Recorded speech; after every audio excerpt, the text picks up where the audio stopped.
So today I am doing an overview of the URC1. Now this is an electric motor that is a quick attachment to any paddleboard, making it an electric paddleboard.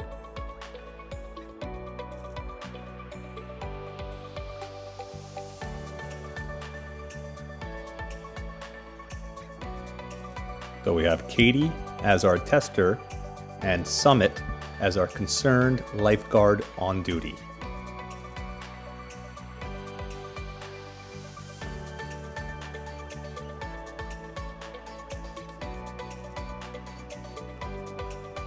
So operation is controlled via a handheld throttle, of course waterproof, and there she goes, and she's off.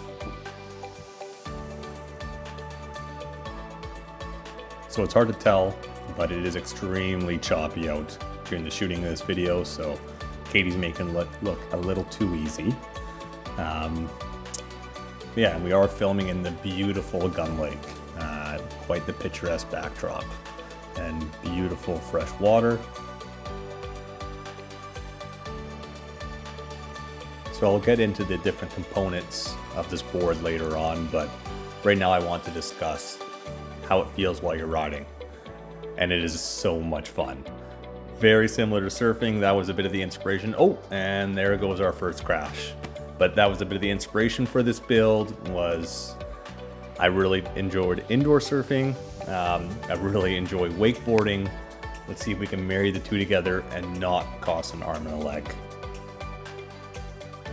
But she is back up on the board and ready to go again. And here she goes. I should add, this is a very cold, glacier-fed lake, and with it being windy out, Katie's doing awesome.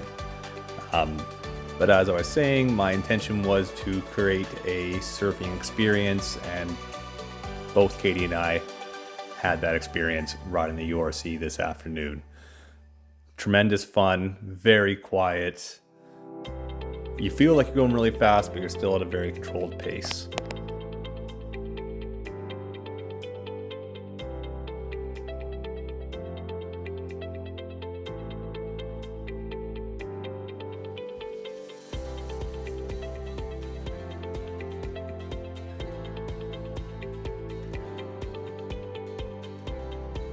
So Katie's bringing her back down to the dock now. We have our very concerned lifeguard on duty in the bottom left corner there. And now we can get into the workings, the hardware review of this unit.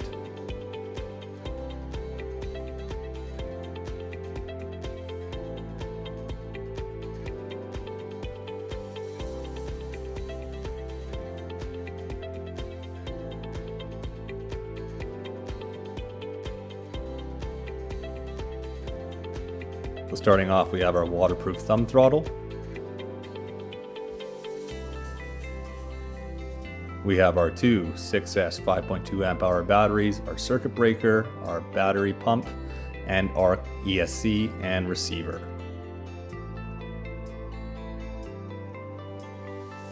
Next, we have our battery disconnect, our voltage reading, our pump power connection, ESC water input output, and our ESC phase wire connection.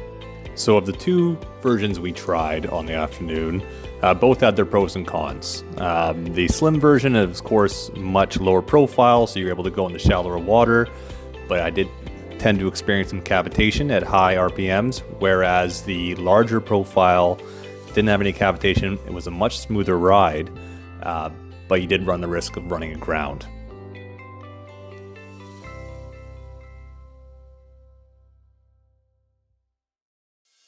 I think the real standout feature for this board is that it's your choice whether you have high power or long endurance, and this is simply done by changing the wiring harness and the batteries, changing either from series to parallel at your preference.